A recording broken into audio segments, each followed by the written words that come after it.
السلام علیکم۔ دین و طوبہ میں خوش آمدید۔ امید ہے آپ سب ایمان اور صحت کی بہترین حالت میں ہوں گے۔ آج ہم جس سورت کا ترجمہ کرنے لگے ہیں وہ ہے سورہ کافرون۔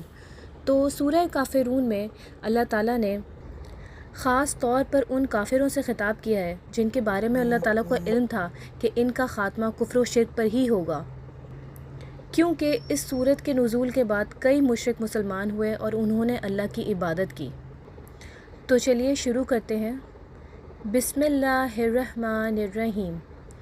قل یا ایھا الکافرون، آپ کہہ دیجئے کہ اے کافروں، لا اعبد ما تعبدون، نہ میں عبادت کرتا ہوں اس کی جس کی تم عبادت کرتے ہو، ولا انتم عابدون ما اعبد، نہ تم عبادت کرنے والے ہو اس کی جس کی میں عبادت کرتا ہوں، ولا انا عابد ما عبدتم، اور نہ میں عبادت کروں گا جس کی تم عبادت کرتے ہو، ولا انتم عابدون ما اعبد، اور نہ تم اس کی عبادت کرنے والے ہو جس کی میں عبادت کر رہا ہوں، لکم دینکم ولی الدین، تمہارے لیے تمہارا دین ہے اور میرے لیے میرا دین ہے۔ صدق اللہ العظیم۔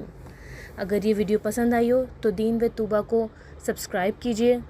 ملتے ہیں اگلی ویڈیو میں ایک نئی سورت کے ترجمے کے ساتھ، تب تک کے لیے اللہ حافظ۔